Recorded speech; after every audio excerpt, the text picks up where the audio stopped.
আজকের যে ঘটনা আমি আপনাদেরকে বলবো, সেই ঘটনাতে এক ট্রাফিক পুলিশ এক নারীর পিছু করছে এবং সে কারোর সাথে কথা বলছে।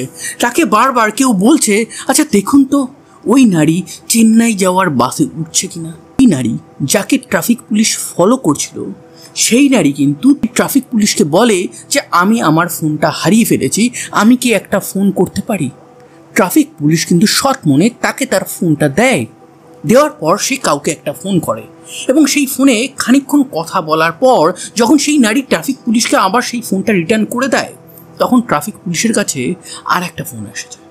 সেই ফোনে কেউ একটা তাকে বলছে, আপনি চুপচাপ ওই নারীকে পিছু করুন এবং একটা জিনিস জাস্ট কনফার্ম করুন, ওই নারী চেন্নাই যাওয়ার বাসে উঠেছে কি ওঠেনি। কেন ট্রাফিক পুলিশকে এই আদেশ দেওয়া হলো, কে এই আদেশ দিল, সেই নারীর ফোনটা কেন হারিয়ে গেছিল, সে কেনই সাহায্য চাইতে এসেছিল। তামিলনাড়ুর কাঞ্চিপুরম এই এরিয়াটা চেন্নাই মেট্রোপলিটন এরিয়ার মধ্যে পড়ে। সেখানে একটা রেন্টেড হাউসে বিজয় আর অভিরামীর একটা সুন্দর সংসার গড়ে উঠেছে। তাদের একটা পুত্র সন্তান এবং একটা কন্যা সন্তান আছে। বিজয় সে একটা প্রাইভেট ব্যাংকে লোন ডিপার্টমেন্টে কাজ করে। লোন দেওয়ার কাজ, লোন তুলে আনার কাজ, প্রচণ্ড চাপের কাজ, মানুষের গালি খাওয়ার কাজ, কিন্তু এই কাজটা করে সে সংসার ভালো করেই চালাচ্ছিল। অভিরামী সে কিছুই করে না, হাউস মেকার। সে তার সন্তানের দায়িত্ব নিয়েছে। সংসারে সমস্ত কিছু পারফেক্ট থাকলেও অভিরামীর কাছে সবথেকে বিরক্তির ব্যাপার ছিল, সে যে রেন্টেড হাউসে থাকছে সেই হাউসের মালিক তাকে নানান সময় নানান কথা শোনাতো। এবার এই ব্যাপারটা অভিরামী কিন্তু কখনো তার হাজব্যান্ডকে বলেনি। হাজব্যান্ড এত চাপের কাজ করে, তাকে যদি বলা হয় সে বিরক্ত হয়ে যাবে। তো অভিরামী সমস্ত কিছু নিজের মধ্যে রাখে। প্রত্যেক দিন সে স্কুলে নিয়ে যায় তার সন্তানদেরকে, সেখান থেকে তাদেরকে নিয়ে আসে। সে খুব খেতে ভালোবাসে। মাঝে মাঝে সে নানান রেস্টুরেন্ট থেকে নানান কিছু অর্ডার করে। তার ফেভারিট ফুড ছিল বিরিয়ানি। মাঝে মাঝেই সে বিরিয়ানি অর্ডার করতো। তার হাজব্যান্ড এইগুলো দেখে তাকে তেমনও কোনো কিছুই কোনোদিন বলতো না। তার মন হয়েছে, সে খেয়েছে, সমস্ত স্বাধীনতা অভিরামী ছিল। অভিরামী আর এই যে বিজয় আছে, তাদের দেখা হয়েছিল একটা রেস্টুরেন্টে। এই বিজয় খেতে গেছিল তার বন্ধুদের সাথে এবং ঠিক সেই সময় সেই রেস্টুরেন্টে অভিরামী পড়াশুনো করছিল। এবার আপনারা বলবেন যে রেস্টুরেন্টে আবার কিসের পড়াশুনো? রেস্টুরেন্টে অনেক রকম পড়াশুনো হয়। ফুড আর্টের উপর পড়াশুনো হয়। অভিরামী কলেজে ফুড নিয়ে পড়াশুনো করছিল। এটা হোটেল ম্যানেজমেন্ট থেকে একটু আলাদা। এটা হচ্ছে ফুড, মানে নতুন নতুন খাবার কি করে বানানো যেতে পারে, টেস্টের কি করে আলাদা করা যেতে পারে। কোনো ওয়েস্টার্ন খাবার, কোনো চাইনিজ খাবার, সেটা ইন্ডিয়ান মশলার সাথে মিশিয়ে ইন্ডিয়ান টেক্সচার কি করে বানানো যায়, এটা রীতিমতন একটা আর্ট। সেই আর্ট নিয়েই পড়াশুনো করছিল অভিরামী। তো সেইখানে তাদের প্রথম দেখা, নাম্বার এক্সচেঞ্জ হয়। 2010 সালের কথা বলছি। সেই সময় তারা ডিসাইড করে যে তারা একে অপরকে ভালোবেসে সারা জীবন একসাথে থাকবে। কিন্তু প্রবলেম হয়ে গেছিল বিজয়ের ফ্যামিলি। বিজয়রা হিন্দু ছিল, অভিরামী এইদিকে খ্রিস্টান ছিল। তো দুই ফ্যামিলি প্রথমে মানতে চায়নি, কিন্তু অভিরামী সামহাউ তার ফ্যামিলিকে মানিয়ে নেয় এবং সেই ফ্যামিলিকে মানানোর পর তারা বাইরে বিয়ে করে। বিয়ে করার পর অভিরামীর বাড়ির থেকে 4.5 কিলোমিটার দূরে অভিরামী আর বিজয় একটা বাড়িতে ভাড়া থাকতে শুরু করে। বিজয় তো অলরেডি ব্যাংকে চাকরি করে, তার খুব চাপের কাজ। মাঝে মাঝেই তার বাড়ি ফিরতে অনেক রাত হয়ে যায়। ইভেন তার তো আরও দায়িত্ব ব্যাংক তার উপর দিয়ে দিয়েছে, যেহেতু সে সৎ ছিল, যেহেতু সে তার টার্গেট পূরণ করতো, তো তার উপর ব্যাংক আরও দায়িত্ব চাপিয়ে দেয়। এবং এই দায়িত্বটা কি, সন্ধ্যেবেলার পর নিয়ারেস্ট যতগুলো এটিএম আছে সেই সমস্ত এটিএমে টাকা শেষ হয়ে গেলে সেখানে টাকা ফিল করতে হবে এই বিজয়কে। তো বিজয় খুব ব্যস্ত, কিন্তু সে সংসারেও মন দেয়। তার সন্তানদের পুরো খেয়াল সে রাখে। তারা মাঝে মাঝে ঘুরতেও যায়। বিজয়ের ফ্যামিলির সাথে বিজয় বা অভিরামী বা তার সন্তানদের কোনো রকম আর কোনো কন্ট্যাক্ট নেই। তারপরেও জীবন ঠিকঠাকই চলছিল। সালটা চলে আসে 2018। বিজয় আর অভিরামীর বিয়ের নিয়ার অ্যাবাউট 8 বছর হয়ে গেছে। এই সময়ে ভারতে একটা অ্যাপ প্রচণ্ডভাবে ফেমাস হতে থাকে, সেটা হচ্ছে টিকটক, যেটা বর্তমানে ব্যান আছে। এই টিকটকে সবাই ছোট ছোট ভিডিও লিপসিং করে ছাড়তে শুরু করে, ছোট ছোট কমেডি ভিডিও ছাড়তে শুরু করে। অনেকেই এই টিকটক থেকে ফেমাস হতে শুরু করে। ইভেন আমার তো জানা আছে অনেকেই আছে যারা একসময় টিকটক ভিডিও বানাতো অ্যান্ড এখন বড় বড় ইউটিউবে, ফেসবুকে ব্লগার হয়ে গেছে, নানান কিছু হয়ে গেছে, অনেক লাখো লাখো টাকা তারা কামিয়েছে। তো অভিরামীরও ইচ্ছা ছিল সে ফেমাস হবে, সে ওখানে ভিডিও বানাতো। এই ব্যাপারে বিজয়ের সাথে তার কোনোদিনও কোনো প্রবলেম হয়নি। বিজয় এই সব বিষয় নিয়ে একদমই মাথা ঘামাতো না। তো 2018 অগস্টের 30 তারিখ মান্থ এন্ড, বিজয় দেরি করে বাড়ি এসেছে। বাড়ি আসার পর ডিনার করে এবং ডিনার করে এই ফ্যামিলির একটা নিয়ম ছিল যে সবাই রাত্রেবেলা 1 গ্লাস করে দুধ খেয়ে শোবে। সবার জন্য অভিরামী দুধের গ্লাস আনে, সে নিজেও 1 গ্লাস দুধ খায়, তার মেয়েও 1 গ্লাস দুধ খেয়ে নেয়। কিন্তু বিজয় আর তার ছেলে দুধটা খেতে গিয়েই কেমন একটা ফিল করে, যেন তেতো তেতো ফিল। তখন তারা বলে যে আমরা দুধ খাবো না। তখন অভিরামী বলে হয়তো দুধটা কেটে গেছে, আমি আবার দুধ গরম করে নিয়ে এসেছি। কিন্তু সেই সময় তারা দুজনেই বলে যে থাক, আজকে আর দুধ খাবো না। সবাই ঘুমিয়ে পড়ে। পরদিন সকালবেলা বিজয়ের একটু দেরি করে ঘুম ভাঙে। সে জানে আজকে অফিসে গেলে তাকে অনেক কাজ করতে হবে এবং তার বাড়ি ফিরতে ফিরতেও অনেক দেরি হবে। তো সেই ক্ষেত্রে বিজয় ঘুম থেকে উঠেই অফিস যাওয়ার জন্য প্রিপেয়ার হতে থাকে। তার সমস্ত খাবার দাবার তৈরি করে দেয় অভিরামী। এইদিকে অভিরামীর ছেলে, সেও উঠে স্কুল যাবে, ব্রাশ করবে, সমস্ত কিছু কাজ যেগুলো করার সেগুলো সে করতে থাকে। কিন্তু অভিরামীর যে মেয়ে আছে সে একটু ঘুম কাতুরে ছিল, সে ঘুম থেকে ওঠেনি, সে চুপচাপ শুয়ে আছে। এই সমস্ত জিনিস দেখে বিজয় বলে আরে ওকে ঘুম থেকে তোলো, ওকেও তো স্কুল পাঠাবে। তখন অভিরামী বলে আরে তুমি অফিস চলে যাও তো, তোমার দেরি হবে, আমি ওকে এক ঝাড়ায় তুলে দিয়ে প্রিপেয়ার করে আমি ওকে স্কুল দিয়ে আসবো, আগে ছেলে রেডি হোক তারপর আমি মেয়েকে দেখছি। বিজয় অফিসের জন্য বেরিয়ে যায়। এরপর সন্ধে হয়ে যায় এবং সন্ধ্যের উপর তার উপর প্রাইভেট ব্যাংক আরও কাজ চাপিয়ে দেয়।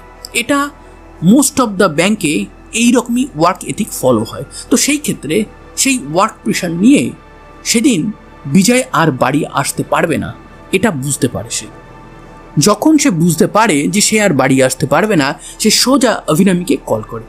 অভিরামী ফোনটা রিসিভ করে না। তার খানিকক্ষণ পর যখন আবার বিজয় ফোন করে তার ওয়াইফকে, তখন ফোনটা সুইচ অফ বলে। খানিকক্ষণ পর সে যখন আবার ফোন করে, অভিরামীর ফোনটা তখনও সুইচ অফ বলে। এবার না তার একটু চিন্তা হতে থাকে, কিন্তু এই চিন্তা করে তার লাভ কি, ব্যাংক তো তাকে ছুটি দেবে না। তো নেক্সট মর্নিং সে 6টা সাড়ে 6টা নাগাদ বাড়ি আসে। বাড়ি এসে দেখে বাড়ির সামনে অভিরামীর দাঁড় করানো স্কুটি সেটা নেই। দরজায় সে নক করে, কলিং বেল চেপে, কিন্তু কেউ দরজা খুলছে না। এদিকে হঠাৎই তার নজর পড়ে, আরে দরজায় তো তালা দেওয়া।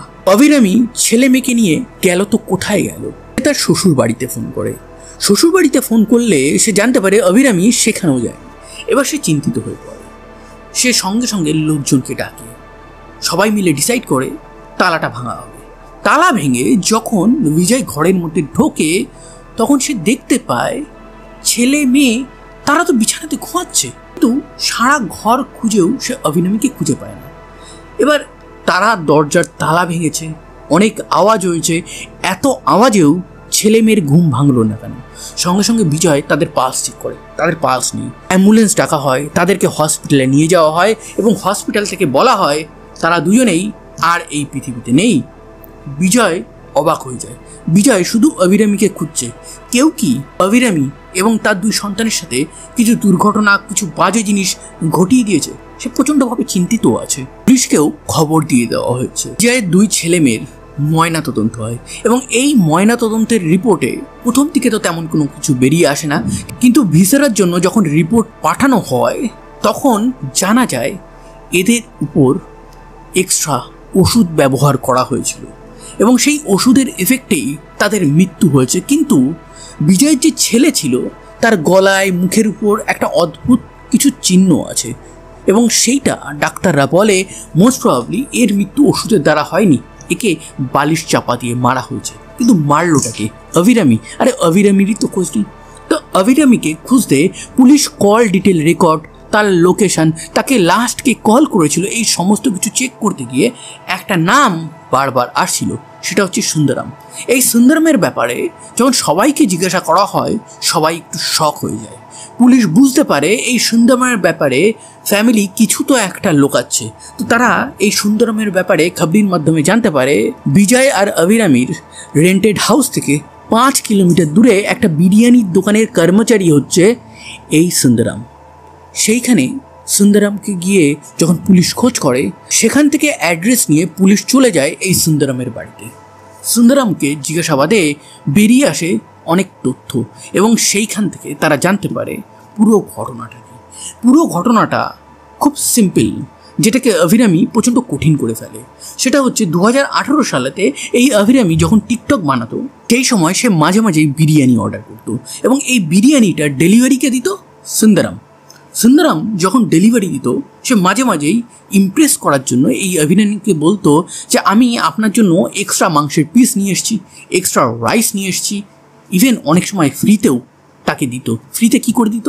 দোকানে লাস্টে যে জিনিসটা সেল হয়নি সেটা অভিরামীকে সে দিত। এইভাবে আস্তে আস্তে অভিরামী একটা সময় সুন্দরমের প্রতি ইমপ্রেস হয়ে পড়ে।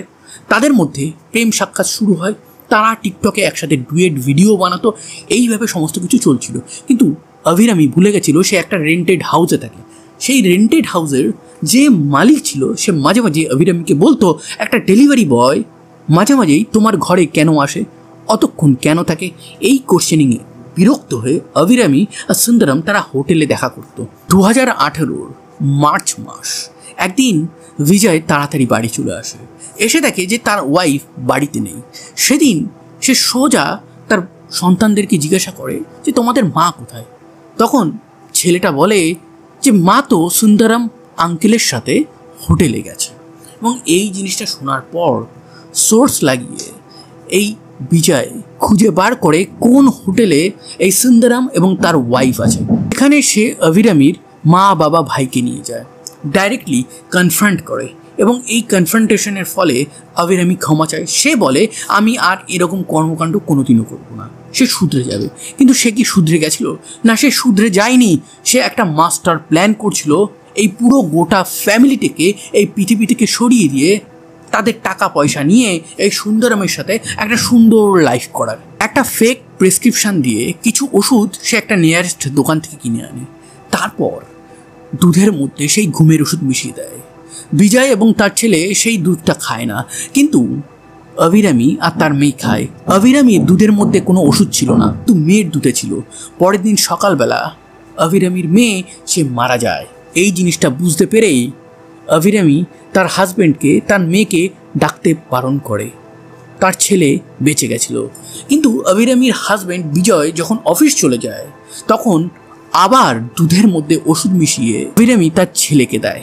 এইবার ওষুধ কাজ করেছিল। ঘুমিয়ে গেছিল তার সন্তান, ঘুমিয়ে গেছিল তার ছেলে। তারপর বালিশ চাপা দিয়ে মৃত্যু নিশ্চিত করার পর দরজা বন্ধ করে স্কুটি নিয়ে সোজা সুন্দরমের কাছে চলে যায়। সুন্দরম আর সে একটা গেস্ট হাউসে গিয়ে ওঠে। সেখানে তারা শারীরিক সম্পর্ক করে। দেন তারা প্ল্যান করে তারা এখান থেকে কেরালা পালিয়ে যাবে এবং ওখানে একটা নতুন সংসার করবে। বাড়ি থেকে কোনো টাকা পয়সা আনতে অভিরামী ভুলে গেছিল। তো সে একটা সোনার দোকানে গিয়ে তার গলার চেন বিক্রি করে 17,000 টাকা নেয়। সুন্দরম তার বাড়িতে যায়। সে পুরো প্রিপারেশন করে ওখান থেকে বেরোবে। ঠিক সেই সময় অভিরামী নিয়ারেস্ট একটা গেস্ট হাউসে গিয়ে ওঠে কয়েক ঘন্টার জন্য। তারপর সুন্দরম যখন প্রিপেয়ার হয়ে বাড়ি থেকে বেরোবে, দ্যাট দ্য মোমেন্ট পুলিশ তাকে অ্যারেস্ট করে। পুলিশ যখন তাকে তদন্ত করছে, ঠিক সেই সময় তার ফোনে একটা আননোন নাম্বার থেকে ফোন আসে। পুলিশ বলে ফোনটা রিসিভ করে। ফোনের ওপারে ছিল অভিরামী। অভিরামী সেই সময় চেন্নাই থেকে বেশ খানিকটা দূরে চলে গেছিল। সেইখানে সে একটা ট্রাফিক পুলিশের ফোন থেকে ফোন করেছিল সুন্দরমকে। পুলিশ ইশারাতে সুন্দরমকে বুঝিয়ে দেয় যে সে যেন এই অভিরামীকে বলে যে বাস স্ট্যান্ডে আসতে, এবং সেই বাস স্ট্যান্ডে আসাটা কিন্তু এই অভিরামীকে মানিয়ে নেয়। এই কারণে পুলিশ সেই ট্রাফিক পুলিশকে আবার ফোন করে বলে যে দেখুন তো, যে নারী আপনার কাছ থেকে ফোন করেছে সে কি বাসে উঠেছে কি ওঠেনি। বাস স্ট্যান্ডে যেই না অভিরামী আসে, অমনি তাকে পুলিশ অ্যারেস্ট করে। এদেরকে কোর্টে তোলা হয়। কোর্টে যখন কেস চলে, তখন অভিরামী নিজেকে ইনোসেন্ট বলে আর সমস্ত দোষ চাপিয়ে দেয় এই সুন্দরমের উপর। সে বলে সুন্দরম আমাকে এই সমস্ত কিছু করতে বাধ্য করেছে, তাই আমি করেছি। এই কেসটা প্রচণ্ডভাবে সাউথ পার্ট অফ ইন্ডিয়াতে ফেমাস হয়ে যায়। এই প্রেমিক প্রেমিকার ফোন কনভারসেশন পর্যন্ত সোশ্যাল মিডিয়াতে ভাইরাল হয়ে যায়। বিজয় এবং অভিরামীর যে ছেলে মেয়ে ছিল তারা রজনীকান্তের বড়ই ফ্যান ছিল। রজনীকান্তের প্রত্যেকটা সিনেমা তারা একদম কম বয়স থেকেই দেখা শুরু করে দিয়েছিল, রীতিমতন ক্রেজ ছিল তাদের মধ্যে। এই জিনিসটা যখন রজনীকান্তের কানে যায় তখন রজনীকান্ত এই বিজয়কে ডাকে, শোকবার্তা দেয়, তার সাথে কথা বলে তাকে বোঝায় এবং বলে যে তুমি নতুন করে আবার একটা রিস্টার্ট করো। 2025 সালে এই দুজনকে কোর্ট থেকে আজীবন কারাবাস শোনানো হয়। অভিরামী আর সুন্দরম দুজনে মিলে এই যে ঘটনাটা ঘটালো, এই যে পরকীয়াটা করলো, এই কারণে দুজন নিষ্পাপের প্রাণ তো চলে গেল। তার সাথে সাথে অভিরামীর যে ভাই ছিল, যার বিয়ে 2018 সালে ঠিক হয়েছিল, সেই বিয়েটাও ভেঙে যায়। তার প্রেমের সম্পর্ক ছিল এবং সেই থেকে 2025 চলে আসলেও তার ভাইয়ের বিয়ে আর হয়নি। খুনি বোনের ভাইকে কে আর বিয়ে করবে, কেই বা মেয়ে দেবে? 2025 সালে এই অভিরামী প্রত্যেক দিন জেলের মধ্যে কাঁদে। সে তার সন্তানদের জাস্ট ফটোটা দেখতে চায়, কিন্তু ওই ফটোটা তাকে কেউ দেয়নি। তাকে মায়ের কর্তব্য থেকে চিরতরে সবাই বিদায় দিয়েছে। সে এটাই ডিজার্ভ করে। পরকীয়া কোনোদিনও জীবনে কিছু ভালো আনবে না, আর যে পরকীয়া করে সে আবারও পরকীয়া করবে। প্রথমবার ধরা পড়েছে তাই ক্ষমা চেয়েছে, নেক্সট টাইম সে এমনভাবে লুকাবে বা আপনাকে এমনভাবে এলিমিনেট করবে যা আপনি কিছুই বুঝতে পারবেন না। তো সাবধান থাকুন, সতর্ক থাকুন। এই ছিল আজকের একটা ভেরি ইন্টারেস্টিং বিরিয়ানি কেস, যেখানে বিরিয়ানি থেকে প্রেম এবং সেই প্রেম থেকে দুটো নিষ্পাপের অদ্ভুত মৃত্যু হলো এবং যার পিছনে তাদের মাই দায়ী ছিল। তো এই রকম রিয়েল লাইফ ট্রু ক্রাইম ঘটনা শুনতে অবশ্যই আমার চ্যানেলটাকে সাবস্ক্রাইব করুন। সাবধানে থাকুন, সতর্ক থাকুন। আবার দেখা হবে নতুন কোনো এক ভেরি ইন্টারেস্টিং ট্রু ক্রাইম ঘটনার সাথে।